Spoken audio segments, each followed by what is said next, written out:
ഇത് നമ്മുടെ സ്വന്തം മത്തങ്ങ. എല്ലാവർക്കും ഓർമ്മയുണ്ടല്ലോ, വനിതാ ദിനത്തിൽ ഞാൻ കുറേ തൈകൾ നട്ടത്. അപ്പോൾ ഒരു 7-8 മത്തങ്ങ എടുത്തു. ഇത് പിഞ്ച് മത്തങ്ങയാണ്, നല്ല പിഞ്ചെന്ന് വെച്ചാൽ ഏറ്റവും പിഞ്ച് മത്തങ്ങ. ഇത് ഞങ്ങൾ തൊലിയൊന്നും ചെത്താറില്ല, കഴുകി അങ്ങോട്ട് എല്ലാ ഭാഗങ്ങളും എടുത്ത് അതിൻ്റെ മെഴുക്കുവരട്ടി ചെയ്യാറുണ്ട് കേട്ടോ. അപ്പോൾ തൊലിയുടെ മേളിൽ ഇതുണ്ട്, ഇങ്ങനത്തെയൊക്കെ കേടുണ്ടെങ്കിൽ അത് മാത്രം ചെത്തിക്കളയും.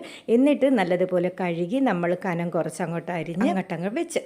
അപ്പോൾ നവനീത് അതിൻ്റെ മത്തങ്ങയുടെ കുരുവെല്ലാം എടുത്ത് കഴിക്കുകയാണ് കേട്ടോ. എണ്ണ ചൂടായിട്ട് വരുമ്പോഴത്തേക്ക് കടുക് പൊട്ടിക്കാം. ഇതിനാവശ്യം പച്ചമുളകാണ്, നല്ല എരിവ് വേണം കേട്ടോ. പച്ചമുളക് ഇട്ട് നല്ലപോലെ മൂത്ത് വരുമ്പോഴത്തേക്ക് നമുക്ക് അതിലേക്ക് കായപ്പൊടി അങ്ങോട്ട് ഇടാം. തീ കുറച്ചതിന് ശേഷം അരിഞ്ഞു വെച്ചിരിക്കുന്ന മത്തങ്ങ കഷ്ണങ്ങളും ആവശ്യത്തിനുള്ള ഉപ്പും കറിവേപ്പില എല്ലാം കൂടി ഇട്ട് നല്ലതുപോലെ ഇളക്കി ഒന്ന് അടച്ച് വെച്ചൊന്ന് വേവിക്കാം. നല്ല അടിപൊളി ടേസ്റ്റാണ്, ചൂടോടെ കഴിക്കണം. അപ്പോഴത്തേക്ക് തേജു വർക്ക് കഴിഞ്ഞ് വന്നു, അമ്മ എനിക്ക് മാത്രം പോരാ 2 പ്ലേറ്റ് ചോറ് വിളമ്പിക്കണം. അങ്ങനെ അവനും അവൻ്റെ കൂട്ടുകാരനും കൂടെ നല്ല ചൂടോടെ മത്തങ്ങ കറിയും കാച്ചിലിൻ്റെ തൈര് കറിയും കൂടെ എല്ലാം കൂടെ വിളമ്പി കൊടുത്തു. അപ്പോൾ തൈര് കറി ലോങ് വീഡിയോ ഉണ്ട്, എല്ലാവരും കാണണേ. അപ്പോൾ സബ്സ്ക്രൈബ് ചെയ്യാൻ മറക്കരുത്.